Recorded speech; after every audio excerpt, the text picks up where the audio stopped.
Hello everyone, it's Lel, and it's time to talk about episode 13 from Wonderful PreCure. Super chaotic, super funny. I laughed so much while watching it, but then when Nami came again, girl, her scenes with Mayu were so good, so intense. And it's so funny because we have Komugi and Iroha, who are a very loud duo. And then we have Yuki and Mayu, who are a quieter duo. So when we have the scenes overlapping, we can notice that because when Nami and Mayu were interacting, there was a lot of silence. Even the background music was toned down. And then Komugi and Iroha, totally different. So I really like this. I'm loving this vibe.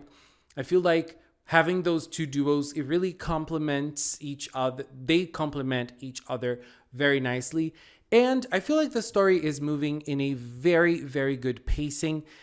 Things are clearer for us now, and especially for the children who watch the show, concerning Nami and her motives for becoming Kirami.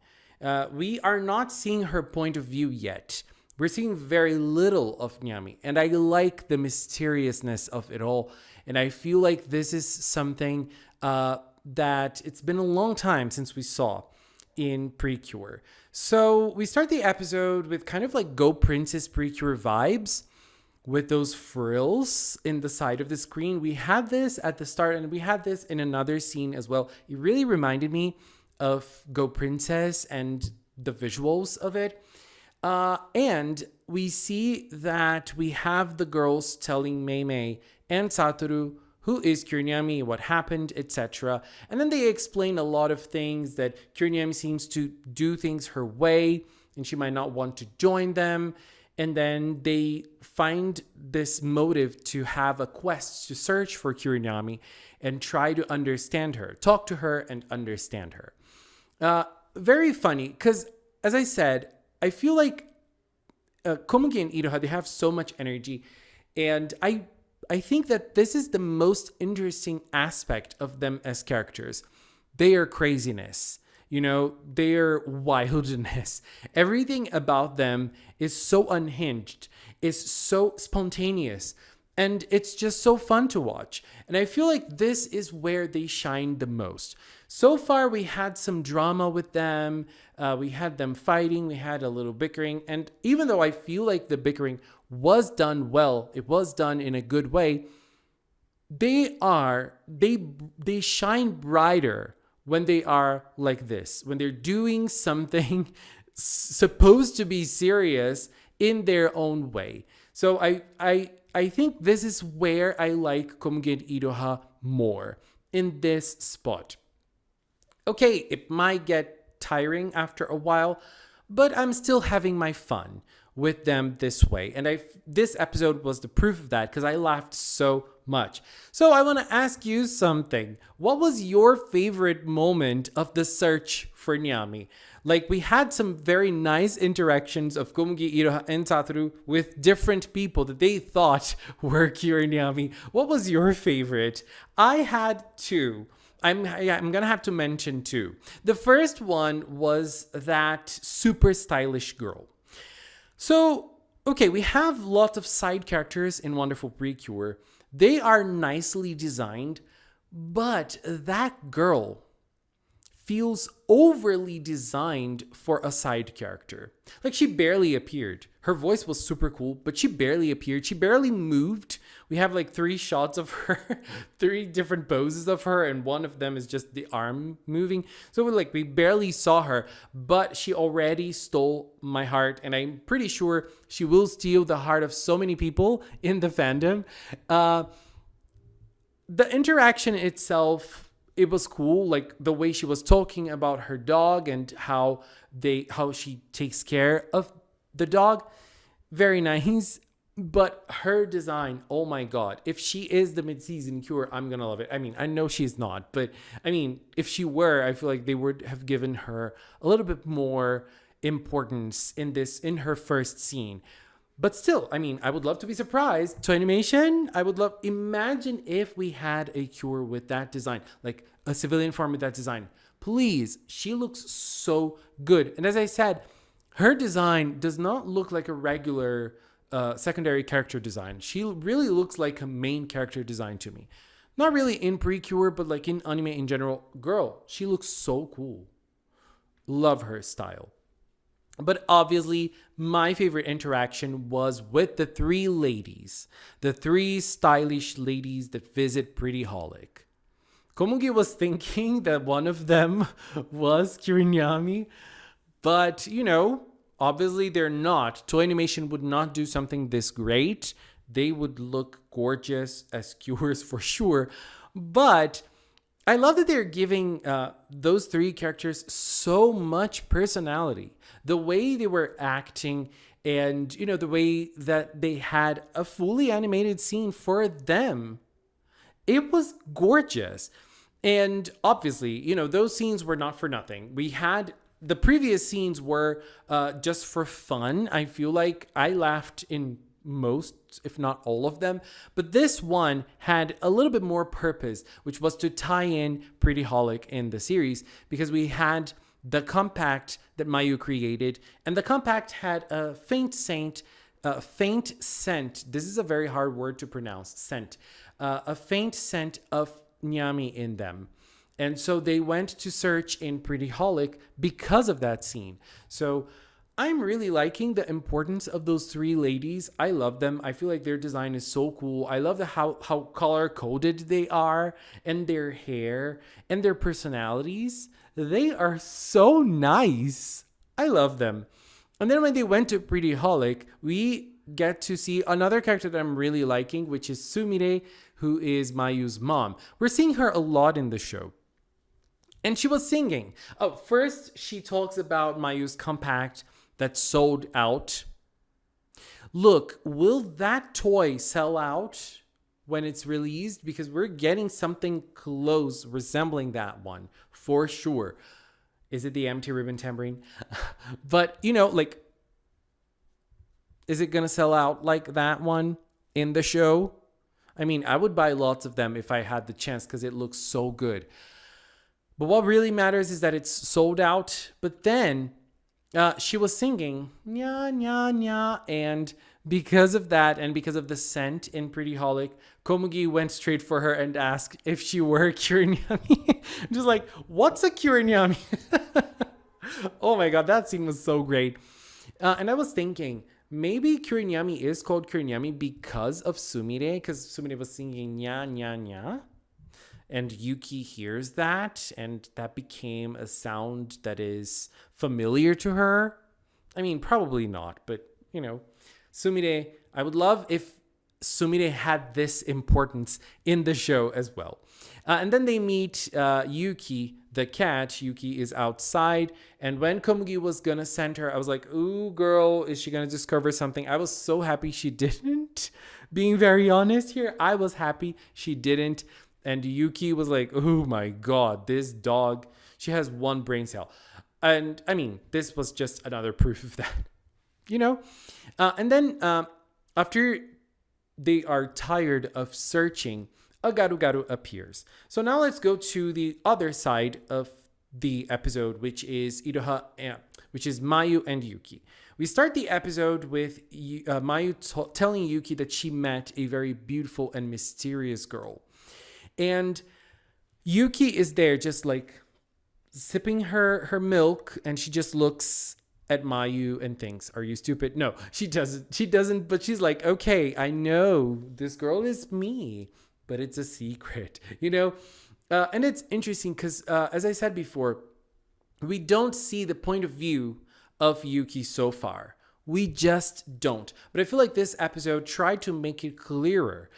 I mean, it was clear for us last week, but I feel like for like younger children who watch the show, they have to make the point across quite a few times so that they can, understand it a little better. Especially like we follow leaks, and we already knew who Yuki was. We already knew who Nami was. And then like very young kids who are watching the show without this external interference might see it in a different way. So it's nice that they are stressing it out because when the Garu Garu appears, Mayu is walking on the street and Yuki appears right in front of her again. And Mayu is able to make the connection. This girl is very similar to Kirami. The one I mean, she did not know she was called Kirami, but this girl is very similar to that other girl I met, that mysterious girl. Are they the same? So she was able to make that connection, which is something in Magical Girl shows, in Magical Girl anime, does not happen very often, right? But still, when Mayu was there, again, Kirami told her not to interfere and to go away. What Mayu does is the opposite. Mayu, what are you doing? And she goes to the woods with Nami. Mayu, you were almost killed last week, girl. And then this week she was almost killed again by another Garu Garu, this time a hedgehog, another hard word to pronounce. And she almost got hit by the hedgehog, but Kirami was there to protect her. In this episode, we did not have an iconic fighting scene, just like last week, unfortunately, but we did have some pretty iconic shots of Nyami's face. I love her face card. She has so much face. I just love her expressions. Love it. And while she was protecting Mayu, we have Cure Wonderful and Cure Friendly appearing together with Satoru. So Satoru sees Kirami for the first time as well. And this time we have Cure Wonderful and Friendly watching Nami protect Mayu, because last week it was a separate event. Mayu did not see Cure Wonderful and Cure Friendly. Now she sees them, and now she learns that silver-haired girl who saved her is called Kirami. And so she just basically grabs Mayu. She jumps around a little bit and she steps on the hedgehog. I love that scene. So much grace with Nami. She steps on him and jumps away and is able to save Mayu. Some things to mention here that I find relevant. The first one is Kirami's voice. I absolutely love the work that the voice actor is doing with Nami. She sounds absolutely stunning, and it matches her so well. The seriousness in the face and the way she acts, it's just perfect in my opinion. And then another thing that I like is how kind of like silent and cold Kirami is. She does not interact very much. The girls are happy to see her. The girls are ready to talk to her, but she does not. She keeps her distance. And then she takes Mayu away from the fight, from the conflict, and there she's able to talk a little bit more with her. And at that moment, it's clear she wants to protect Mayu. She's doing everything she is doing because she wants Mayu to stay away from it. She wants Mayu to be someone who is not involved with this kind of action. And not only that, there's also the fact that Mayu feels dazzled with so much presence from Kirami. And she wants to befriend her. She wants to get closer. She wants to see her again. She asks if she is going to see Kirami again. And the answer that Kirami gives her is to get very close to her. And I love that scene. It was silent, as I was saying before, and almost poetic, I would say. I just love how she touched Mayu's cheeks, but it wasn't really caressing her. It was to get that leaf that was in her hair. But it was, in a way, showing how much she cares for Mayu, how important Mayu is for her. The act of taking that leaf off her hair represents care, represents that Mayu matters to Yuki.